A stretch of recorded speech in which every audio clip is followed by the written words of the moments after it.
네, 안녕하십니까. 강지연입니다. 코로나19 신규 확진자가 이틀 연속 50명을 넘었습니다. 특히 수도권에서는 물류센터와 소규모 교회에 이어서 방문 판매업체와 탁구장을 중심으로 소규모 집단 감염이 계속되는 상황이라 방역당국이 긴장하고 있는데요. 한편 서울 고3 학생이 잠실 롯데월드를 방문한 뒤 확진 판정을 받아서 중랑구의 해당 고등학교가 폐쇄되는 일도 있었습니다. 방역당국은 이 학교 폐쇄 조치와 함께 학생과 교직원을 대상으로 전수조사를 벌이고 있는데요. 오늘부터 중학교 1학년과 초등학교 5, 6학년이 마지막으로 등교 수업을 시작하면서 모든 학생이 개학을 하게 되죠. 학부모와 교육당국의 우려도 커질 수밖에 없겠습니다. TBS 특집 코로나19, 오늘도 현재까지 들어온 속보 중심으로 짚어보겠습니다. 시민의 방송 TBS는 매일 아침 9시부터 9시 50분까지 TV와 유튜브를 통해 코로나19 특집 생방송을 보내드리고 있습니다. 자, 먼저 서울시 상황실에 나가 있는 기자 연결해서 밤사이 확진자 집계 상황, 또 서울시의 주요 대응책들 짚어보겠습니다. 서효선 기자. 네, 서울시 재난안전대책본부에 나와 있습니다. 네, 전국 코로나19 확진 현황부터 정리해 주시죠. 네, 수도권을 중심으로 한 집단 감염이 이어지면서 하루 신규 확진자 수가 이틀 연속 50명대를 기록했습니다. 어제 0시 기준으로 국내 코로나19 누적 확진자 수는 모두 11,776명으로 전일 집계 대비 57명이 늘었습니다. 신규 확진자 55명은 국내에서 나머지 2명은 검역 단계에서 확인됐고 발생 원인별로 분류했을 때는 지역 발생이 53명, 해외 유입이 4명이었습니다. 지역 발생 환자를 다시 지역별로 분류해보면 서울이 27명으로 가장 많았고 경기 19명, 인천 6명 등 수도권에서만 52명의 확진자가 나왔습니다. 나머지 1명은 대구에서 확인됐습니다. 국내에서 코로나19로 인한 사망자는 지금까지 모두 273명으로 평균 치명률 2.32%를 보이고 있습니다. 네. 아무래도 이 지역 발생자 중에서 수도권이 압도적으로 대부분의 비율을 여전히 차지하고 있는 상황인데요. 그중에서도 서울시 상황 좀 더 자세하게 들어볼 수 있을까요? 네, 주말 사이 서울의 확진자 증가폭은 이틀 연속 30명대를 기록했습니다. 어제 오전 10시까지 서울시가 공식 집계한 서울의 확진자 수는 979명입니다. 여기에 어제 하루 동안 추가로 들어온 확진자를 모두 더하면 최소 987명의 확진자가 확인된 상황인데요. 전체 누적 확진자가 이제 1,000명에 육박하고 있는 상황입니다. 특히 서울 중랑구 21번 확진자인 원묵고등학교 3학년 학생이 잠실 롯데월드를 방문한 뒤 확진 판정을 받은 것으로 알려지면서 긴급 조치가 내려졌습니다. 이 학생은 지난 5일 낮 12시 10분쯤부터 저녁 9시 사이 친구 3명과 함께 롯데월드를 방문했다가 어제 확진 판정을 받았는데요. 이에 따라 방역당국은 해당 학교를 폐쇄하고 오늘부터 3일간 전 학년을 대상으로 온라인 수업을 실시하기로 했습니다.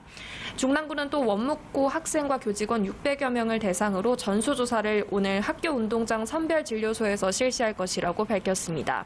한편 확진자가 방문했던 서울 롯데월드는 어제 오후 1시 영업을 조기 종료했고 오늘까지 방역을 추가 실시한 뒤에 내일 영업을 재개할 계획입니다. 네. 그리고 서울에서는 주말 동안 서울 관악구의 건강용품 방문 판매업체 리치웨이 홍보관과 또 양천구 탁구장 관련 집단 감염도 계속됐거든요. 먼저 리치웨이 관련 현황부터 전해주시죠. 네, 서울 관악구 리치웨이 관련 확진자가 어제 정오 기준으로 누적 45명까지 확인됐습니다. 확진자 중 다수가 고위험군인 고령층인 것으로 알려졌는데요.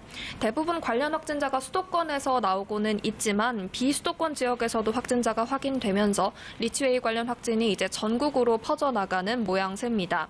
지금까지 리치웨이 관련 확진자 45명을 지역별로 보면 서울이 27명, 인천 8명, 경기 7명, 충남 2명, 강원에서까지 1명이 확인됐습니다. 여기에 방역당국 공식 집계에는 반영되지 않았지만 지난달 30일 리치웨이에 다녀온 관악구민 69살 여성이 확진 판정을 받아 관악구 66번 확진자로 집계됐습니다. 이로써 리치웨이와 관련한 서울의 확진자는 모두 28명, 전국의 확진자는 46명까지 늘어난 상황입니다. 예, 또 서울 양천구 탁구장 상황은 어떤가요? 그쪽에서도 주말 사이에 확진자가 계속 나온 걸로 알고 있거든요. 네, 그렇습니다. 예상치 못했던 서울 양천구 소재 탁구장에서 지난 4일 최초 확진자가 발생한 이후에 집단 감염이 계속되고 있습니다. 최초 확진자는 양천구 38번 확진자인 52살 남성으로 지난달 28일부터 이달 3일 사이 양천 탁구클럽과 스마일 탁구장, 목동 탁구클럽 등 관내 탁구장 3곳을 다녀온 걸로 확인됐습니다. 양천구 측은 어제 정오까지 파악한 탁구장 관련 확진자는 모두 23명이라고 밝혔습니다. 확진 날짜별로 보면 6월 4일 최초 확진자 1명이 확인된 이후에 5일에는 8명이, 그제는 9명이, 어제도 5명이 추가됐습니다. 이들 확진자가 반영된 집계는 잠시 뒤 오전 11시 서울시 정례브리핑에서 다시 발표될 예정입니다. 네, 알겠습니다. 자, 끝으로 오늘부터 서울 시민을 대상으로 코로나19 무료 검사 신청이 진행된다면서요? 네, 서울시가 오늘부터 코로나19 선제검사 대상을 공개 모집합니다. 앞서 서울시는 서초구 영어유치원 종사자와 관내 중고등학교 기숙사 입소생을 대상으로 선제검사를 실시했는데요. 오늘부터는 선제검사를 원하는 시민은 신청 절차를 통해 지정된 시립병원에서 모두 무료로 검사를 받을 수 있습니다. 나백주 서울시 시민건강국장은 앞서 TBS와의 인터뷰에서 서울 내 지정된 시립병원 7곳의 수용 능력을 고려하면 하루 최대 1,000명까지 검사를 받을 수 있을 걸로 예측했습니다. 신청은 서울시 홈페이지에서 하면 됩니다. 지금까지 서울시 재난안전대책본부에서 TBS 서유선입니다. 네, 서유선 기자와 함께 서울시 상황 알아봤습니다. 수고하셨고요. 계속해서 코로나19 관련 소식들 취재 기자와 한 걸음 더 자세하게 짚어보도록 하죠. TBS 보도본부의 강세영 기자와 함께합니다. 어서 오십시오. 네, 안녕하세요. 자, 코로나19 상황이 수도권을 중심으로 쉽게 잦아들지 않고 있는 모습입니다.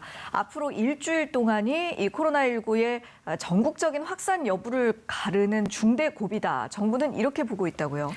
네, 이 박능우 중앙재난안전대책본부 1차장은 이태원 클럽에서 시작한 집단 감염이 연쇄적으로 계속 확산되면서 이 수도권의 경우 위험도가 커지고 있다고 진단을 했습니다. 네. 어쩌면 이번이 코로나19 방역을 보완할 수 있는 마지막 기회일 수 있다 이렇게 밝혔는데요. 지금은 생활방역과 방역당국의 추적으로 대규모 확산을 어느 정도 막고는 있지만 네. 추적 속도가 확산 추이를 충분히 따라잡지 못하고 있다고 이 정부가 우려하고 있는 상황입니다. 특히 이런 감염 전파가 대규모의 밀폐시설, 그러니까 사람이 밀집된 공간에서 이루어진다면 이 급격한 유행의 확산도 배제할 수 없다는 설명입니다. 네. 추적이 가능한 사례도 있겠지만 지금 가장 크게 문제가 되고 있는 것이 어디서 감염됐는지 파악할 수가 없는 그 이른바 깜깜이 환자 사례 아니겠습니까? 이 깜깜이 환자 비율은 어떤가요? 좀 줄어들 기미가 보입니까? 네, 이 지역사회에서 감염 경로를 알 수 없는 이 깜깜이 환자가 증가하고 있습니다.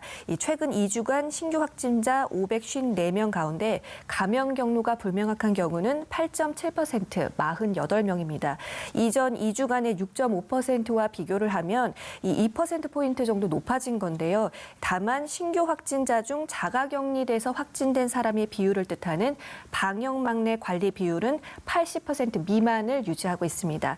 바로 이런 통계 때문에 정부는 앞으로 일주일이 아이들의 학교 생활과 앞으로의 방역 방향을 결정하는 중요한 변곡점이 될 것이다 이렇게 보고 있습니다. 네. 이 박능우 1차장은 생활 속 거리 두기를 더 유지할 수 없게 된다면 이 국민의 일상생활은 다시 움츠러들고 이 아이들의 학창 시절의 즐거움을 누리지 못하는 상황을 각오해야 한다 이렇게 우려하기도 했는데요. 네. 다만 학생들의 등교 수업이 단계적으로 실시된 최근 2주간 지역사회 감염이 학교로 전파되는 상황은 확인되지 않았다고 설명했습니다. 예. 그럼 정부가 지금 유지하고 있는 그 생활 속 거리두기 방역 체계가 예전처럼 사회적 거리두기로 다시 강화될 가능성도 있는 건가요? 네, 정부는 일단 이 생활 속 거리두기 방역 체계를 유지를 하면서 수도권의 상황을 관리하되 이 통제 범위를 벗어날 정도로 악화되면 사회적 거리두기로 복귀하는 방안을 검토하고 있습니다. 네. 앞서 경기도 부천 쿠팡 물류센터발 집단 감염이 있었죠. 이에 따라 정부가 지난달 29일부터 이달 14일까지 이 수도권 공공시설의 운영을 중단하고 유흥주점과 학원, PC방 등 고위험 시설에 대해서는 운영 자제를 권고하고 있습니다. 현재 생활 속 거리 두기는 유지하면서도 등교 수업을 제외한 다른 영역에서는 사실상 부분적 사회적 거리 두기가 시행되고 있는 셈입니다. 예, 그렇죠. 정부의 입장처럼 이번 주 일주일 동안 좀 발생 추이를 좀 면밀하게 지켜봐야 될 것 같습니다. 다음은 등교 상황 살펴보겠습니다. 오늘부터 초중고등학교 모든 학생들, 전체 학생들의 등교 수업이 이제 마무리되는 거죠? 네, 오늘 마지막 4차 등교 개학이 진행됐습니다. 네. 이 중학교 1학년과 초등학교 5, 6학년 학생들 135만 명이 대상인데요. 원래대로라면 신학기가 3월 2일 이후 이 99일 만에 교문 안으로 발을 디디는 겁니다. 네. 학교 내 코로나19 상황을 한번 정리하면요. 지난달 20일이었죠. 1차 등교 이후 코로나19 확진자는 7일 오후 기준으로 이 학생과 교직원을 합쳐 총 11명이 발생을 했습니다. 네. 이 고3과 중3을 제외하면 대부분 격주제 또는 격일제 등으로 원격 수업을 병행하고 있는데요. 교육당국은 일단 등교 후 확진자는 학교 내 감염이 아니라 외부에서 감염된 사례로 판단하고 있습니다. 등교 수업 날짜를 조정한 학교는 조금 감소하는 추세입니다. 지난달 28일 전국 838개 학교에서 등교를 중지했다가 지난 5일에는 514개 학교에서 등교를 중단한 상태입니다. 이 가운데 507곳은 수도권에 몰려 있는데 이 경기 인천과 인천 부평 계양 지역의 학교들은 오는 10일까지 등교가 연기된 상태입니다. 네. 학교 현장에서도 뭔가 또 그 어디보다도 좀 신중한 입장을 취하고 있는 것으로 보입니다.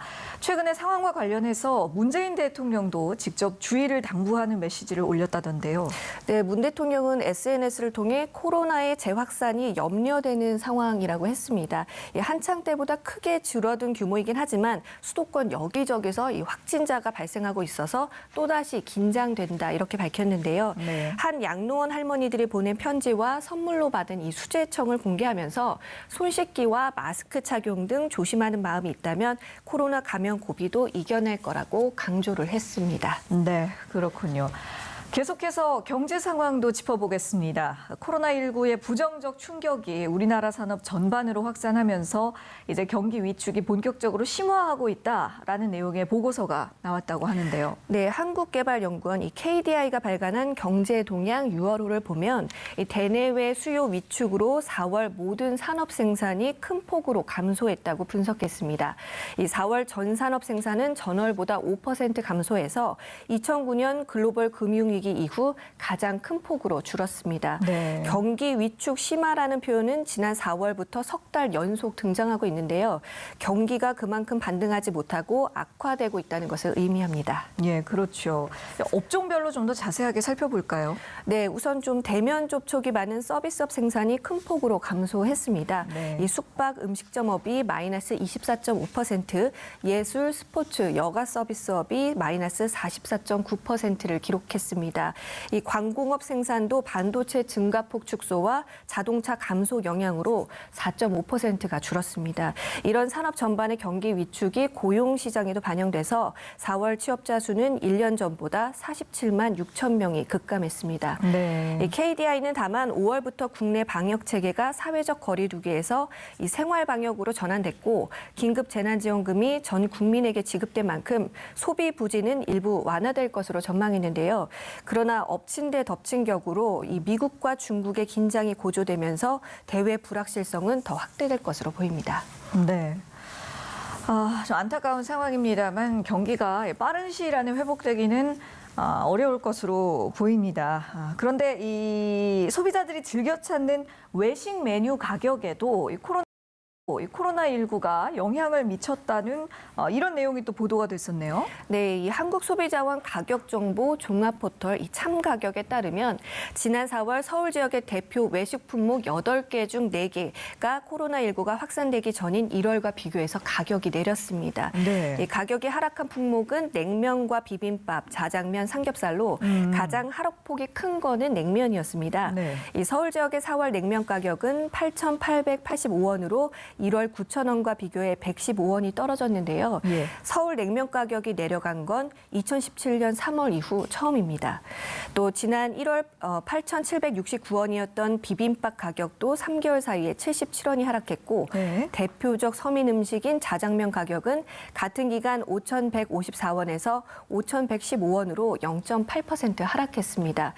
삼겹살 200g 가격도 16,701원에서 16,615원으로 0.5%가 내렸습니다. 네. 통계청 관계자는 품목을 특정 지을 수 없지만 이 물가 조사를 하다 보면 코로나19로 가격을 낮춘 외식 업체들이 꽤 있었다고 밝혔습니다. 이 업계에서는 재난지원금이 지급된 5월 이후 소비 심리가 살아나면서 외식비 물가는 다시 오를 것으로 전망했습니다. 네.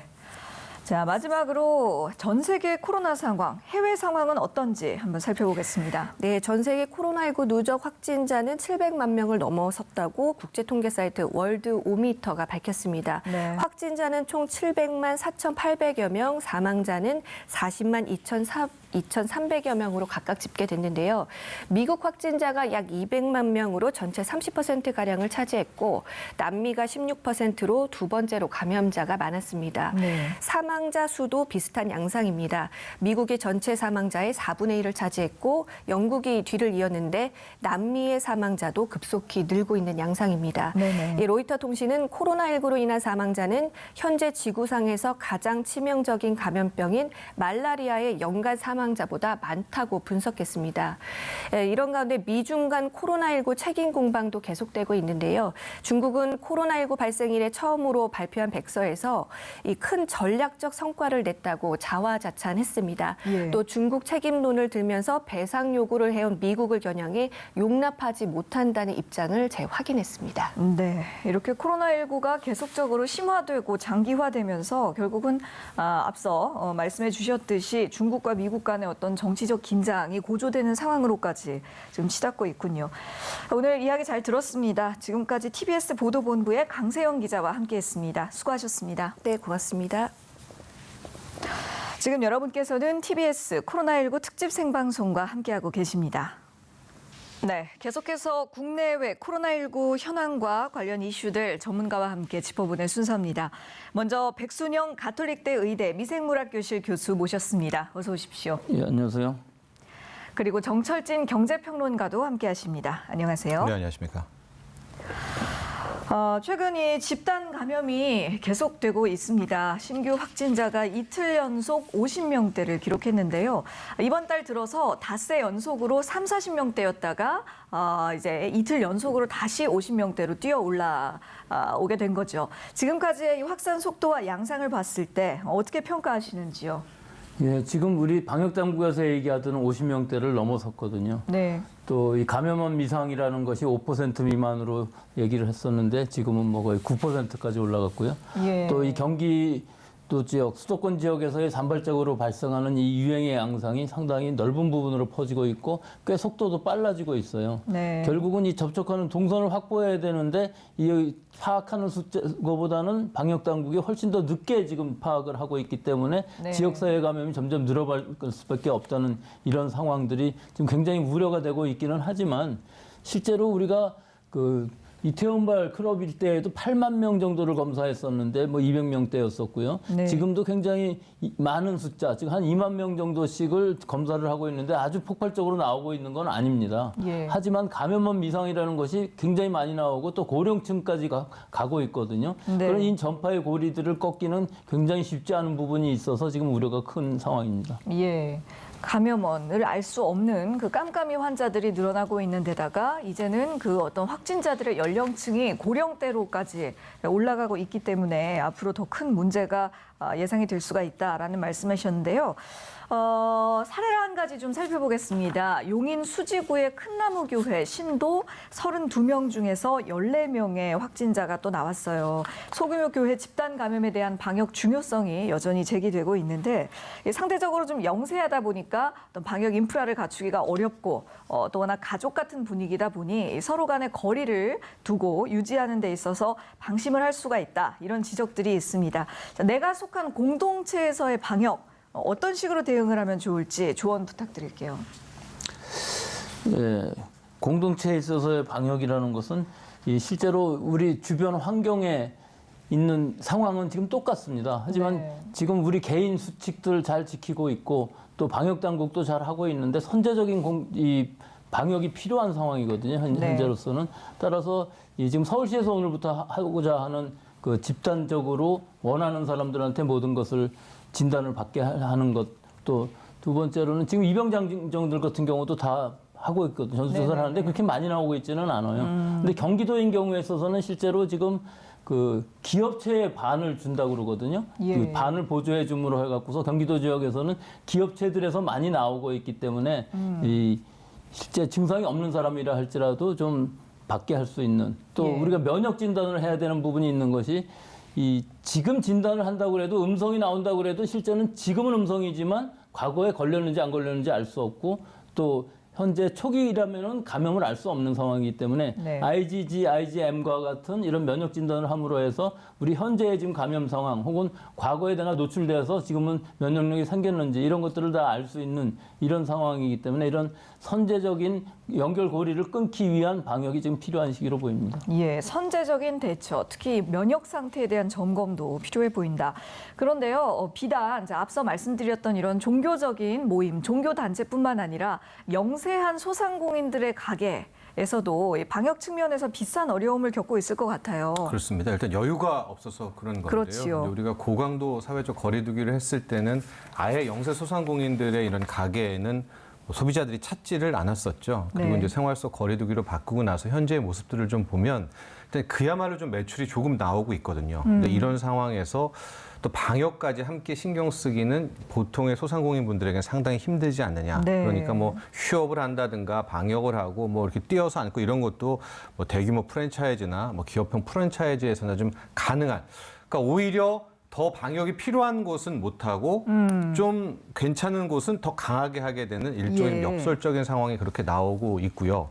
또 한 가지의 문제는 뭐 긴급재난금 이런 것들이 풀렸다고 하더라도 이게 이제 중간층 이상의 소상공인들 혹은 이제 마트 쪽으로 많이 풀렸던 것 같아요. 그러니까 네네. 우리가 정말 돈이 가야 된다고 봤던 굉장히 좀 어려웠던 영세 이 소상공인이라든가 예. 전통시장에는 상대적으로는 좀 덜 풀렸다. 또 이런 이제 보고서들 좀 나오고 있고 더 큰 문제는 이제 지금 50명씩 늘어나고는 있는데 이게 이제 일정 부분 된다면 당국이 원래 했던 기준대로 다시 고강도 사회적 거리두기로 돌아가야지 될 텐데 맞습니다. 과연 돌아갈 수 있을까? 국민들뿐만이 아니라 이런 소상공인 분들이 다시 옛날 그 3, 4월에 했던 그 고강도 사회적 거리두기를 인정하면서 따를 수 있을까? 굉장히 좀 반발도 나올 것 같거든요. 네. 그런 것에 대한 고민이 커지고 있죠.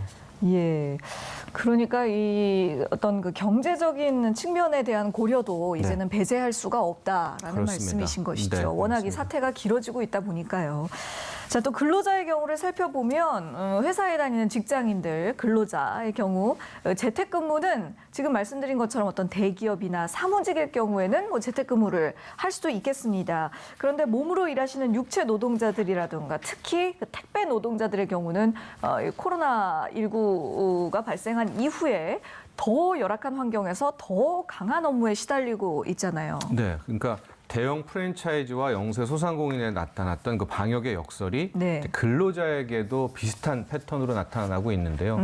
그 이제 생활 속 거리두기를 하면서 열이 나거나 몸이 아프면 뭐 2, 3일 쉰다, 뭐 이렇게 예. 됐다라는 것이 가능한 근로자가 정말 몇 %나 될까 우리나라의 환경에서. 그러니까 대기업 같은 경우에는 재택근무도 가능하고요. 또 네. 이제 집에서 뭐 쉴 수도 있고 하지만 열악한 상황의 육체 노동자들은 쉬고 싶어도 쉴 수가 없는 상황이고요. 맞아요.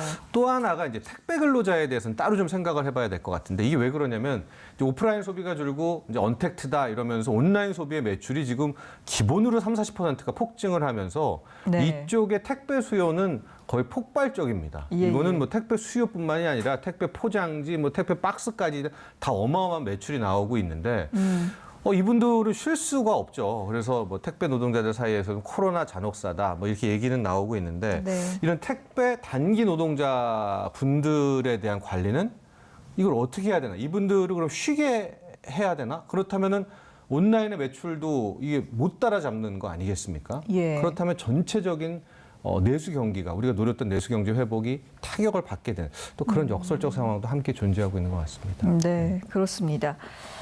자, 한편 최근 들어서 날씨가 부쩍 더워졌죠. 개장 이후 첫 주말을 맞은 각 지역들의 해수욕장에 피서객들의 발길이 붐볐다고 합니다. 이게 그 거리두기는 어찌어찌 잘 지킬 수 있다 치더라도 물놀이의 특성상 마스크를 쓰는 일은 쉽지 않아 보이는데요. 물놀이 하러 갔을 때 마스크 착용은 어떻게 하면 좋을까요? 물속에 들어갔을 때 마스크를 쓸 수는 없겠죠. 예. 그리고 물 안에서 마스크를 안 갖고 있었는데 나와서 또 마스크를 쓰기도 어려울 것이고요. 그렇습니다. 또 여러 가지 환경이 젖어 있는 환경에서 마스크가 젖는다 그러면 숨쉬기도 굉장히 어려울 것이고요. 그래서 결국은 물놀이 하면서 마스크를 쓴다는 것은 사실은 밖에서 쉴 때 이외에는 어려운 것으로 보이기 때문에 예. 좀 문제가 있어 보이기는 하는데요.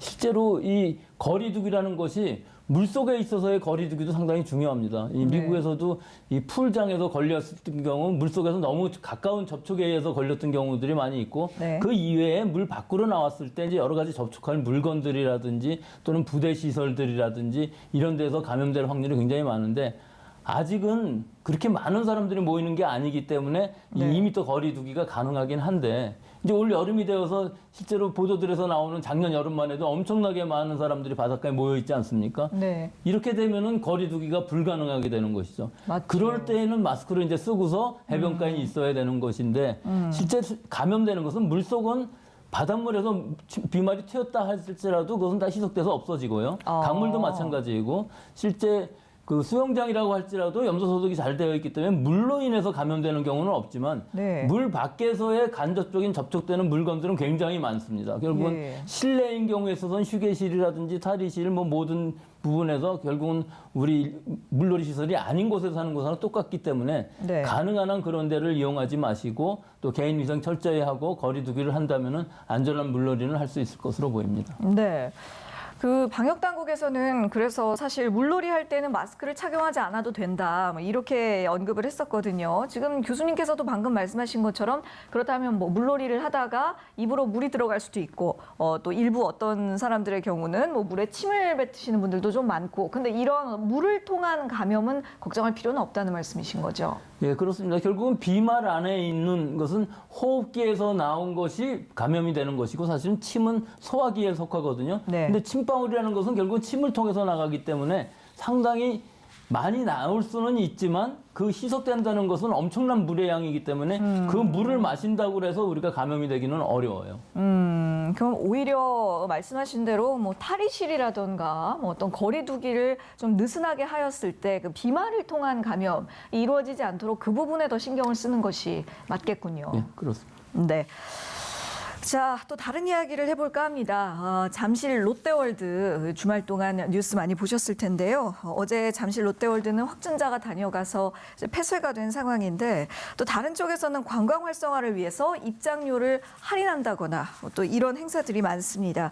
이게 그 생활 속 거리두기 중임에도 불구하고 또 말씀하셨던 것처럼 경제 회복도 고려하지 않을 수 없는 상황이기 때문인 것으로 보여요. 그 정부도 고민이 참 많겠습니다. 그렇습니다. 이번에 이제 롯데월드라는 그 키워드, 확진자가 방문했다라는 그 키워드가 여타 다른 곳의 감염과는 좀 다른 성격을 갖고 있는 것이 네. 롯데월드 하면 마치 레저 시설의 하나의 이제 상징처럼 보여지지 않습니까? 예. 그러니까 왜 제가 다르다고 얘기를 했냐면 지금 정부의 방침은 K 관광을 활성화한다. 근데 전제 조건이 K 방역을 배경으로 한 K 관광 활성화. 안전하다 이거죠. 안전을 담보로 한 관광을 관광. 펼치겠다라고 예. 해서 실질적으로 3차 추경 내용도 보면 뭐 예약을 할 경우에는 할인 쿠폰도 주고요. 또 몇만 명을 또 추첨해가지고 또 10% 50% 할인도 좀 해주면서 실질적으로 방역과 함께 내수 경기를 활성화하는 관광 쪽에 두 마리의 토끼를 좀 잡아보려고 굉장히 좀 노력을 했습니다. 그것이 왜 그러냐면 결과적으로 내수라는 거는 누가 찾아가서 돈을 써야 되는 것이고요. 네. 뭐 지역 경제도 여행을 가야만 거기서 돈을 또 쓸 수 있는 거 아니겠습니까? 그렇죠. 그렇지 않다면 다 온라인인데. 근데 이번에 지난 주말에 걸쳐서 이제 롯데월드에서 감염이 됐다더라. 근데 이런 것들을 우리가 이렇게 소식을 접하다 보면 알게 모르게 야, 놀러 가면 안 되겠는데? 아직까지 이런 데 여행 가면 안 되겠는데? 좀 이런 공포감 같은 것들이 들어온단 말이죠. 예. 그렇기 때문에 이번에 롯데월드라는 그 키워드가 시적으로 정부가 지금 추진하려고 하는 K 방역을 담보로 한 이 K 관광 활성화에 조금 악영향을 줄 수 있지 않을까 좀 이런 걱정도 좀 해보면서 예. 부디 이제 이것들이 큰 더 확산이 안 되게 하는 그런 바람 좀 바라보고 있습니다. 예, 맞습니다. 어떤 큰 타격이 될 수 있을 만한 어떤 상징적인 키워드라는 얘기시잖아요. 네, 그렇습니다. 자, 한편 코로나19로 인해서 원격 의료에 대한 찬반 논란도 뜨거워졌습니다. 정부는 지금까지 사실은 반대했었는데요. 이번에 이제 코로나19 사태가 장기화되다 보니까 이건 이제 어쩔 수 없는 흐름이다. 원격 의료를 본격적으로 정부 주도로 추진을 해보겠다. 이렇게 입장을 바꿨거든요. 여기에 대해서는 어떻게 생각하십니까? 아마도 이제 포스트 코로나에 대한 고민을 본격적으로 하게 될 경우에는 네. 언택트 인더스트리, 언택트 비즈니스, 그러니까 즉 비대면 접촉 산업이라든가 비대면 접촉 사면 수익 모델에 대해서 많은 고민을 하게 될 것이고요. 그렇게 되면 원격 교육, 원격 의료, 원격 스포츠 별의별 것들이 이제 많이 원격적으로 나오게 될 것이고 네. 그 중에서 가장 좀 비중이 크고 논란이 큰 것은 원격 의료 부분일 것 같은데요. 다만 지난주에 있었던 하반기 경제 정책 방향에서 박영선 중소벤처기업부 이제 박영선 장관의 이야기를 좀 들어보면 예. 원격 의료에 대한 그 속도가 굉장히 빠르지는 않을 수도 있겠다. 왜냐하면 기존의 이제 의사협회라든가 이제 의사들과의 어떤 굉장히 많은 소통을 하면서 펼쳐 나가겠다라고 했거든요. 네. 그렇기 때문에 지금 뭐 세간에서 우려하는 큰 갈등이라든가 뭐 그런 차원이라기보다는 상당히 좀 맞춰 나가는 이제 그런 모습으로 방향성이 잡히지 않을까 이렇게 보고 있는데 아마 지금 우리가 오늘도 얘기하고 있는 이제 2차 대유행 같은 문제들이 더 커지게 되면 네. 상대적으로 또 원격 의료에 대해서 이걸 어떻게 갈까 이런 문제가 마치 우리가 그 승차 공유 같은 문제처럼 꽤 후순위로 또 밀릴 가능성도 있다 뭐 이렇게 보고 있습니다. 예, 교수님께서는 이 원격 의료 문제에 대해서 어떻게 생각하십니까? 예, 이거는 이 일반 시민들의 입장에서 보면은 굉장히 좋은 부분이 있고 또 AI라든지 여러 가지 시스템들이 개발이 되면은 좋은 부분이 많이 있을 수가 있는데 또 의사들 입장에서 생각을 해보면은 너무 편중될 수 있다는 부분들이 있어요. 네네. 아주 극단적으로 얘기한다면은 우리나라 사람이 하버드에 있는 의사한테 통역을 거쳐서 어떤 진료를 받는다면 훨씬 더 좋다고 생각하지 않겠습니까? 예. 이런 것까지 생각할 수는 없는 것이지만 여러 가지를 다 봤을 때 적어도 초진인 경우에는 한번 의사 선생님이 봐야 되지만 그 외에 만성병인 경우에 있어서는 사실 가능하다고는 봅니다. 예. 하지만 여러 가지 우리 의료 시스템이라는 것을 봤을 때 1차 진료 주치의 선생님이 일단 문진, 청진 다 하시고 다 물어보시고 진단하는 것도 굉장히 중요한 부분이 분명히 있기 때문에 네. 오로지 원격 의료만 가서의 이 편리성을 추구한다 그러면은 이 여러 가지 보건성의 문제도 생길 수 있기 때문에 여러 가지를 다 고려를 해서 이 어느 부분에 있어서 절충점을 찾아야 될 것으로 보입니다. 예, 어떤 발생할 수 있는 가능한 또 문제점 이런 것들에 대해서도 미리미리 점검하고 대비가 필요하다는 말씀이시죠. 교수님께 질문 한 가지 더 드리겠습니다. 이 생활방역 전환 기준인 하루 확진자 50명 미만이 아직 수도권 중심으로 이미 깨진 상황이잖아요. 앞서서도 말씀해 주셨듯이요.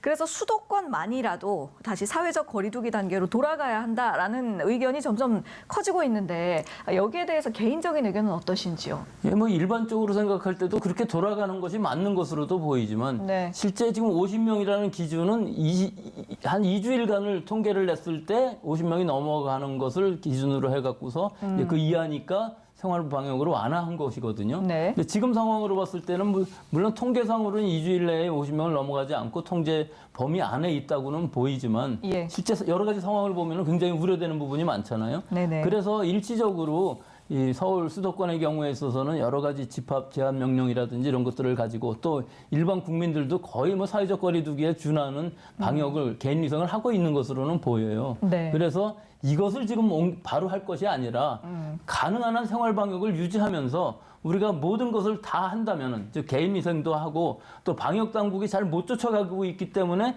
선제적으로 좀 자진해서 진단도 받음으로 해서 무증상 환자들도 찾아내고 또 그런 부분에서 연결고리를 끊을 수 있다 그러면은 생활 방역으로 가지만 어느 순간인가 갑자기 나빠지는 순간이 나온다면은 네. 바로 바꿔야 되겠죠. 사회적 거리두기로 바뀌어서 조이는 것인데 사실 완화하기는 쉬워도 조인다는 것은 그다지 쉽지는 않은 그러게 방향이고 말입니다. 효과도 그다지 많지는 않아요. 그러니까 이름이 지금 생활방역이냐 중요한 게 아니라 실제로 얼마나 우리가 잘할 수 있느냐 잘하자. 그런 부분이 더 중요한 것 같습니다.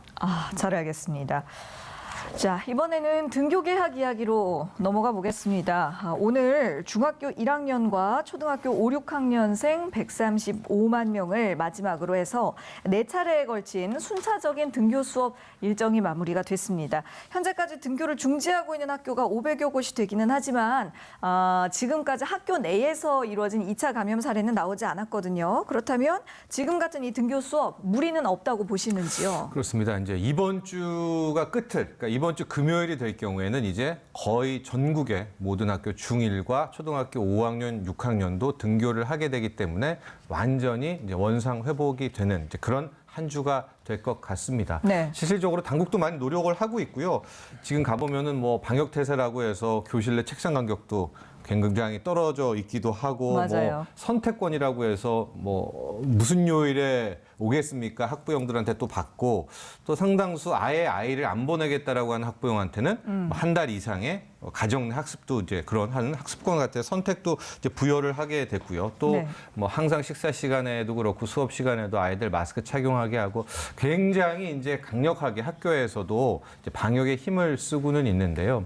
일단 그나마 다행인 소식 하나와 앞으로 좀 조심해야 될 부분 하나씩이 있는데 예. 지금 현재까지 다행인 것은 학교 내 말씀하신 것처럼 2차 감염은 없었던 것으로 현재 공식적으로 나오고 있습니다. 그러니까 학생이 감염이 된 경우는 있었지만 학교 내에서 걸렸다기보다는 밖에서 어떤 감염원이 정확히 파악이 된 채로 지금 파악이 되고는 있어서 예, 예. 계속해서 이제 등교의 스케줄들이 쭉쭉쭉 이어져 나가 있고 네. 이제 중1과 초등학교 5학년, 6학년도 이번 주를 끝으로 다 원상 회복이 됐는데 네. 우려할 부분은 뭐냐? 이제 만에 하나 이제 학생들 몇몇이 또 그러면 안 되겠지만 감염이 됐는데 지금 해왔던 것처럼 이 학생은 어디서 감염이 됐어. 이제 이 학생은 어디서 감염이 됐어. 이제 확실하게 감염원이 밝혀지면 좋겠는데 이제 감염원이 파악이 되지 않은 채 또 그런 학생들이 초등학생, 또 중학생, 고등학생에서 이제 빠르게 확산이 되고 그게 또 때마침 정말 뭐 설상가상으로 50명 이상의 확진자들이 늘어나는 와중에서 이렇게 된다면 네. 이게 이제 등교가 다시 또 이 도마 위에 우리가 한 2달 전에 했었던처럼 아이들 이번에 학교 보내야 되냐 그 논란이 또 나올 수밖에 그렇죠. 이제 없게 되거든요. 특히 이제 방학도 얼마 안 남았기 때문에 그래서 이제 지금부터는 학교 내 2차 감염, 특히 무원인인 거죠. 어디서 감염됐는지 모르는 예. 그 아이들이 나오느냐 또 나오면 얼마나 많이 나오느냐가 큰 변수가 될 것 같습니다. 예, 맞습니다. 지금 지적해 주신 것처럼 코로나19는 증상이 없는데도 전파력이 큰 소위 무증상 감염 비율이 높다라는 점에서 지금 더 우려의 목소리가 큰 상황인데 이런 와중에 전문가들 의견을 보자면 기온이 떨어지는 가을이나 겨울에 코로나19의 2차 유행이 불거질 가능성이 있다라는 경고들을 하고 있어요. 이건 어떻게 보십니까? 그럴 수밖에 없겠죠. 사실은 지금의 입국 금지라는 이 강력한 수단은 언제까지나 할 수 있는 것이 아니고요. 우리나라에서 아무리 환자 수를 줄인다고 해도 네. 전 세계적으로 환자들이 많이 늘어날 것이고 그 환자들이 결국은 무증상 감염인 사람들이 우리나라에 입국하고 지역사회 전파를 일으킬 수밖에 없어요. 그렇기 때문에 우리나라뿐만 아니라 전 세계적으로 컨트롤이 돼야 되는데 우리의 힘은 분명히 아니죠. 네. 또 국내 상황으로 보더라도 일반적으로 3월쯤 되면은 독감은 많이 줄으면서 일반적인 라이노라든지 아데노라든지 이런 바이러스들이 감염이 됨으로 해서 아이들이 일반적인 독감은 줄면서 호흡기 질병은 많이 늘어나거든요. 근데 이게 개학이 또 한 2달쯤 늘어남으로 해갖고서 지금 개학한 이 시기에는 이 바이러스들이 이렇게 많이 늘어나는 시기가 아닌데도 많이 늘어나고 있어요. 예. 근데 만약에 이번 겨울이 되게 되면은 독감, 아데노바이러스, 라이노바이러스 뭐 이런 여러 가지 바이러스들과 함께 코로나 바이러스, 또 코로나 바이러스 중에서도 이 일구가 아닌 다른 바이러스들도 많이 있거든요. 이런 것들이 한꺼번에 나왔을 때는 이 걷잡을 수 없는 상황이 돼요. 실제 코로나19가 아니면서도 어떻게 격리를 할 수가 없는 상황들이 되고 진단도 다 못하는 상황이 될 수가 있거든요. 따라서 그때까지 좀 더 빠른 이 신속 진단 키트들을 더 많이 사용을 해야 될 것 같고 또 여러 가지 방어가 돼야 되겠지만 2학기에 이제 등교 개학이 되면서 모든 학생들이 다 등교를 하게 되고 또 우리 사회가 아무리 쪼여서 방역을 한다 할지라도 외국에서의 입국 또 국내에서의 너무나 많은 환자의 발생 이런 것들이 있다 그러면은 우리는 지금 면역이 되어 있지 않거든요. 상대적으로 다른 외국에 비해서 많이 노출이 되지 않았기 때문에 실제로 한 11,000명 정도밖에 확진자가 나오지 않았기 때문에 네네. 실제 다시 왔을 때는 면역력이 없는 사람들이 굉장히 많이 감염이 될 수도 있고 폭발적인 2차 유행이 올 수도 있다는 것이 지금으로서는 예상되는 시나리오일 수 있습니다. 예. 어떻게 보자면 그 2차 유행이 훨씬 더 좀 무섭고 위험한 상황이 될 수도 있겠네요. 참 우려스러운데요. 이와 관련해서 이렇게 올해 하반기 코로나19의 2차 대유행 영향으로 세계 경제도 다시 침체에 빠질 수 있다는 관측도 나왔습니다. 전국경제인연합회에서 18개국 대표 경제단체와 국제기구 또 경제협의체를 대상으로 조사를 해서 이런 결과를 발표했거든요. 어떤 내용인지 소개해 주시죠.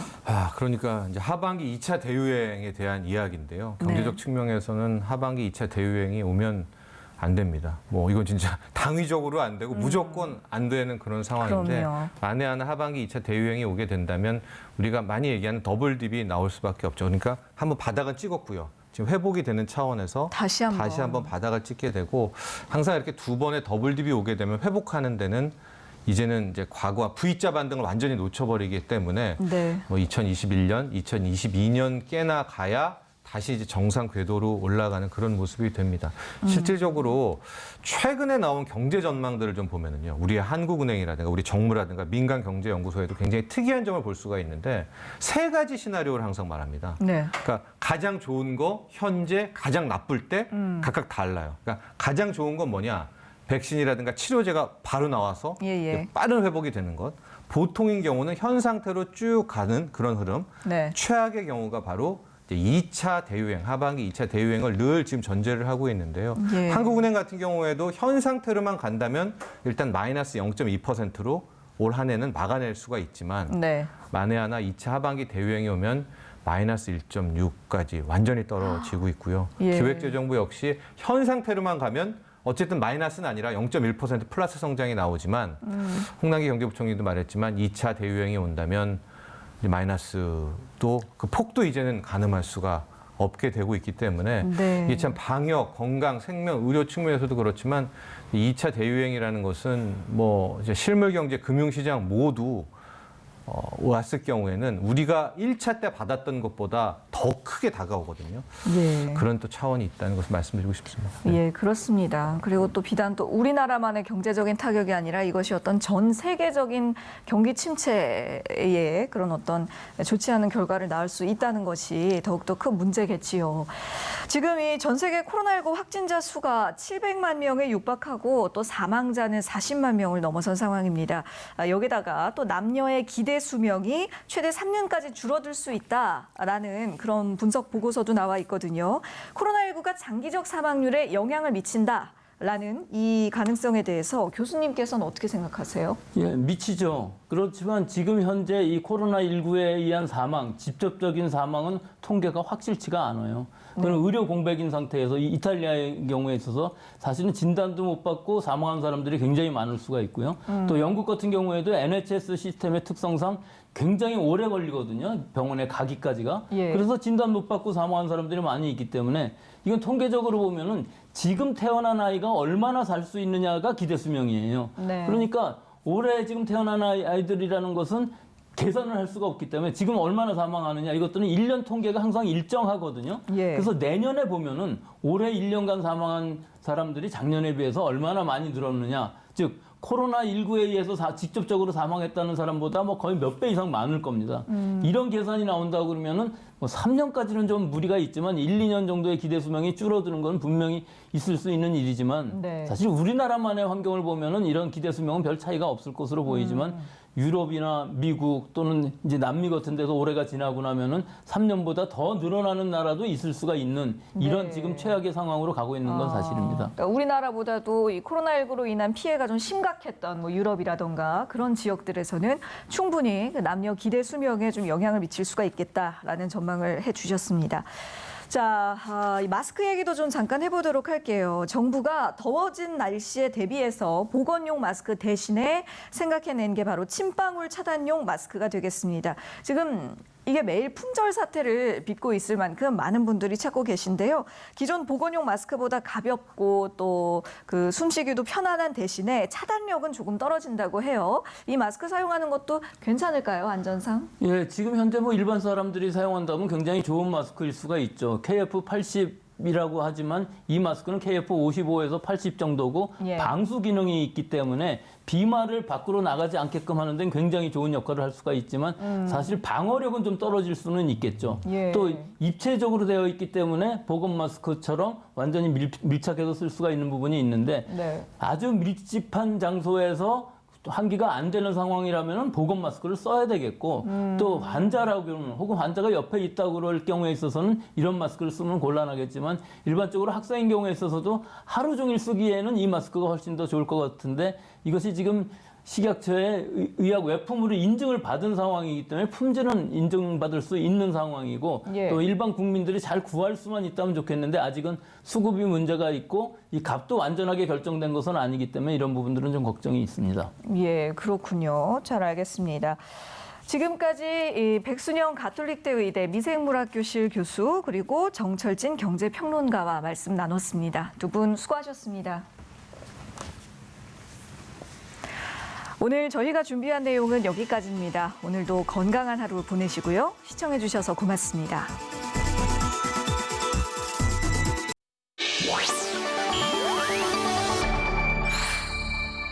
TBS